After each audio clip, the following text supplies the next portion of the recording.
La première caractéristique quand même, c'est l'envie de se réaliser. Voilà, on a envie de se réaliser, de quelque part prendre sa vie en main. On a une créativité que l'on perçoit chez tous ces créateurs, hommes et femmes. On a un besoin d'indépendance, mais l'indépendance dans le bon sens. Donc je suis face à ma vie, je vais la prendre en main, je suis créatif, je suis imaginatif, j'ai une idée quoi en gros. La volonté entrepreneuriale, je pense, est née assez vite. Le challenge, la volonté aussi certainement de faire mes preuves, une certaine volonté de reconnaissance aussi. Je pense que quand on a l'âme entrepreneuriale, on y va. C'est-à-dire que moi, la première fois, c'est que quand on fait 3-4 patrons et qu'à un moment donné, ça ne fonctionne pas très bien avec les employeurs, ça ne peut pas être toujours de la faute de l'employeur. Donc à un moment donné, je me suis dit, qu'est-ce qui se passe? Qu'est-ce qui ne me convient pas? Ce qui ne me convenait pas, c'est que j'avais envie de décider, j'avais envie de porter mon projet. Et je me rendais compte que, à un moment donné, j'étais un petit peu bloquée. J'ai eu des employeurs hommes, des employeurs femmes, c'était le même problème. Donc je me suis dit, ça vient de moi. Et à 30 ans, j'ai décidé de créer mon cabinet conseil en ressources humaines. Alors là, j'y ai pris un plaisir. À la fois, c'était très difficile, mais j'y ai pris un plaisir. Passer du statut de cadre supérieur au statut d'entrepreneur, ça n'a rien à voir. Il faut se remettre très souvent les mains dans le cambouis. Ayant eu les deux expériences, effectivement, on est dans une situation qui est plus tranquille et plus assise quand on est dans une grande entreprise, mais il m'est arrivé auparavant d'avoir plusieurs fois, de me lever plusieurs fois le matin en me disant « Ah, je prendrais bien un jour de repos ce jour-ci, aujourd'hui ». Mais depuis que j'ai ma boîte, ça ne m'arrive pas. Je me pose même plus la question. C'est une motivation qui est une motivation différente. J'étais peut-être à un âge stratégique, c'est-à-dire l'approche de la quarantaine. Mon Dieu. et je crois que j'avais simplement fait le tour de la question et j'ai eu envie d'exploiter mes connaissances. Voilà, et donc j'ai quitté cette entreprise et j'ai créé la mienne très modestement puisque j'ai commencé à travailler toute seule.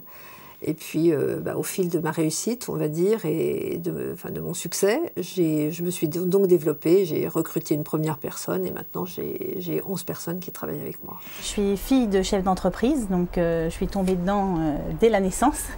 Mon père et ma mère travaillaient en revanche dans la même entreprise, donc j'ai fait en sorte que ce ne soit pas le cas, puisque mon mari est chef d'entreprise, mais à côté.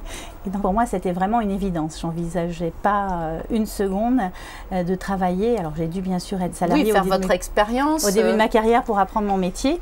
Quand je me lève le matin, j'ai pas l'impression de travailler. Je continue la construction de mon projet et c'est ça qui me motive au quotidien. Et moi je dis, il faut oser dire oui, qu'on veut gagner de l'argent, même dans les entreprises. Mais attendez, j'ai monté mon entreprise, c'est pas pour faire bien par rapport à... C'est parce que je voulais gagner de l'argent, c'est ce qui me motive aussi, c'est l'argent. Sinon, attendez, vous croyez que ça me fait plaisir d'avoir des contrôles fiscaux? J'en ai eu, ça s'est pas toujours passé avec le mieux du monde, mais enfin bon, bref, ça s'est passé.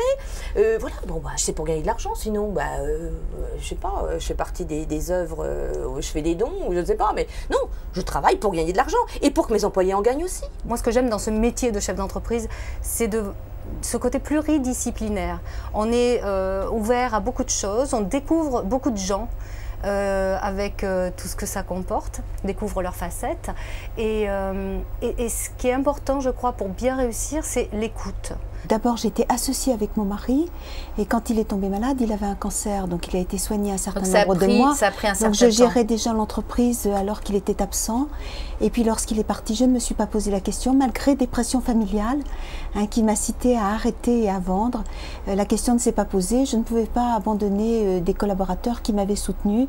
Et donc je ne me suis pas posé la question, j'ai continué. Vous auriez pu toucher un beau chèque et puis finalement vous êtes dit non, ce qui est important pour moi, c'est de conserver cette entreprise. Vous êtes senti responsable et d'assurer la continuité. Alors assurer la continuité et puis j'aime la vie, j'aime entreprendre, j'aime l'aventure. Le cœur de ma motivation, c'est ça. C'est la création d'emplois, non pas précaires, mais de vrais emplois.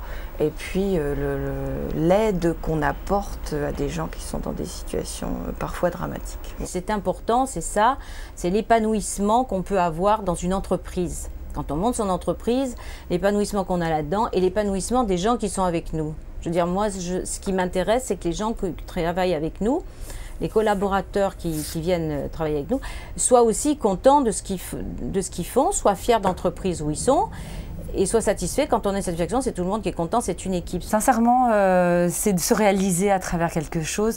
C'est une autre réalisation que la famille, évidemment. On travaille pour soi, enfin pour soi à travers l'entreprise. le temps que l'on donne, on se dit que c'est notre entreprise qui prospère. Et puis, oui, sincèrement, puis les relations humaines.